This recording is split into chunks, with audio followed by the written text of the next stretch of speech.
We're about to install some more Underglow. Now, in the previous video, I have it in the description below the like button. I went super in-depth with the process, so if you want a super in-depth look, go watch that one. The difference with this one is that we are not taking off the wheels. So this is going to be so much easier, so much better for a lot of people looking to do this. First thing, as always, we're going to remove the front tub. If you don't know how to do that, there's a video in the description below the like button as well, and I'll show you how to quickly take that thing out.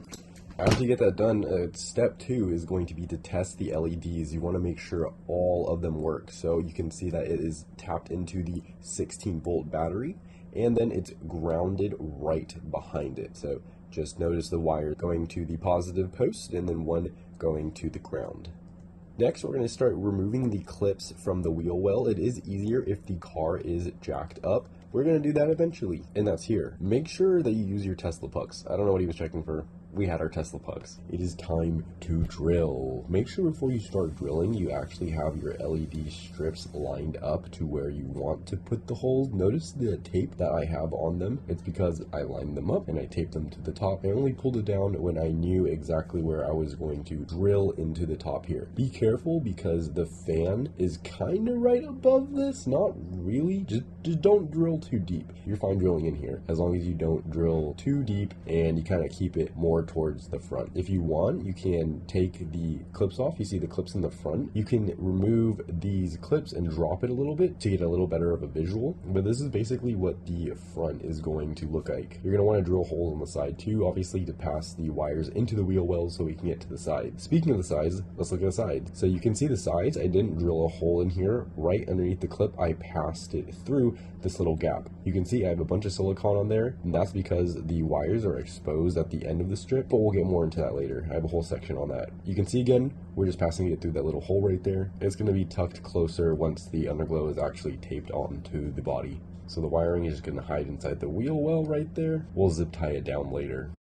So now in the front tub, we have our ghost controller. We have zip tied it to the actual metal part here. We're going to use 2 zip ties, not just 1 zip tie, but you can see the wires we pass through are on the left side. There's this giant little hole there. So we zip tied the wires and just put them all in there. It's a perfect place to put them. Look at the Underglow. We made some progress. So I talked about the silicone earlier. Now I'm going to address it more now. You can see that there's silicone all over this wire. And that's because in the older Teslux, if you order it now with the discount code I have in the description, it'll help you out a little bit. The older ones didn't have a silicone end around where the wire comes out and it was exposed. The new ones do. So we just use this Gorilla Grip silicone. Side note, make sure you put the pucks in to make sure you clear the clips and the puck mounting points. And if you go get your tires rotated by someone, tell them to be careful because you have Underglow and you don't want that puck to just be slotted in and moved around because it might, I don't know, they might hit your Underglow. The next thing that we're going to do is fish the background wires. Some people choose not to ground them. I choose to ground them. If you get underneath the car, you don't really have to jack it up. Jacking it up definitely helps, but you can get underneath the car. There's a 10mm bolt. You're just going to unbolt that, put the 2 ground clips in, and bada bing, bada boom. There's a super easy way to fish these through where it's absolutely no problem. Again, you have to check the previous video out, but it involves removing that little access panel, hint, hint. And look at that, the back is done. It looks so good. Look at it. Now it's time to close the frunk back up because we're done here. Once you do the front and then you do the mounting for the ghost controller, front is pretty much done. Once you have those connections and everything all tidied up, you can just put that back. Let's lower the car. I always say gently, gently, gently. Not as gently as I wanted to, but still lowered. And let's go to the other side. And homeboy didn't lower the jack all the way, so we thought that he did, and for some reason it wouldn't go under, so he lifted the car. Okay, that's fine. What a strong lad he is. You feel tough now? I mean, that's like... Ouch! I mean...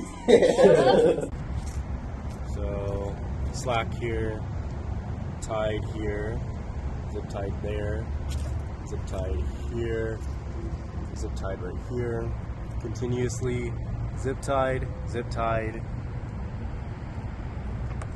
Should do more than that? Yep, zip tied, And then there should be another zip tie down there as well. Obviously these aren't the same cars, but we do multiple installs, so if you're anywhere in like California, hit us up and we can do an install for you of this awesome Underglow. If you have any questions about any of this, leave it in the comments below. This is such a super easy and fun mod to do. I love these lights so much, they're so fun. I hope you get some too, and you enjoy them as much as I do.